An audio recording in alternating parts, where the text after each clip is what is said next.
ইউনূস সরকারের সময় যে জটটা বাঁধলো সেই জটটা দূর করার ক্ষেত্রে একটা বিশেষ ভূমিকা নিতে হবে বা একটা স্পেশাল অপারেশন চালাতে হবে, যাতে ভুয়া মামলাগুলি প্রত্যাহার করে অন্য কোনো মামলা, মানে যেটা একেবারে যথার্থ সেরকম মামলায় অভিযুক্ত করতে হবে। রাজনৈতিক উদ্দেশ্য প্রণোদিত মামলা আইনানুগ প্রক্রিয়ায় পর্যায়ক্রমে প্রত্যাহার হচ্ছে। এটা কি হচ্ছে আসলে? বরং তো দেখা যাচ্ছে যে নতুন নতুন মামলা দেওয়া হচ্ছে। যেমন সাবেক প্রধান বিচারপতি খায়রুল হক, আবার আর একটা মামলা দেওয়া হয়েছে। এইটা আসলে একটা বিশেষ স্পেশাল ফোর্স, মানে টাস্ক ফোর্স করতে হবে বা বিশেষ প্রক্রিয়া, আমি ঠিক বলতে পারবো না, কিন্তু এটা কারণে যেটা হচ্ছে যে আইনের শাসন, বিচার সবকিছু কিন্তু মানে প্রশ্নের সম্মুখীন হচ্ছে এবং বলা হচ্ছে যে আগে যে পরিস্থিতি ছিল সেই পরিস্থিতির উত্তর হয়নি। অর্থাৎ আগে এরকম মিথ্যা মামলা ছিল গণহারে, এখনো সেই মামলা অব্যাহত আছে। তাহলে পার্থক্যটা কোথায়? বিভিন্ন জনকে আটকানোর জন্য নানাভাবে মামলা মোকদ্দমা দিয়ে যে আটকানো হচ্ছে, এইটা এইটা সঠিক না বেঠিক এইটা মানে যাচাই বাছাই করতে করতেই তো অবস্থা খারাপ।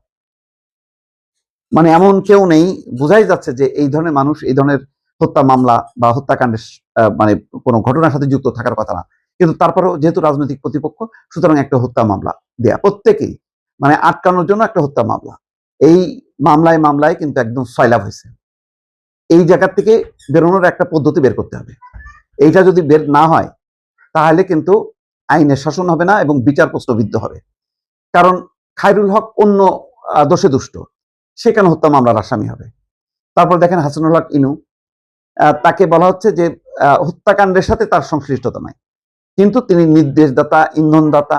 কিন্তু সেটার চেয়ে বড় কথা হলো হাসানুল হক ইনু তাদের সময়কার যে অনিয়ম, দুর্নীতি, নানা রকম যেই কর্মকাণ্ডগুলো করছে সেইগুলোর বেসিসে যদি মামলা হয় সেটা হবে সঠিক।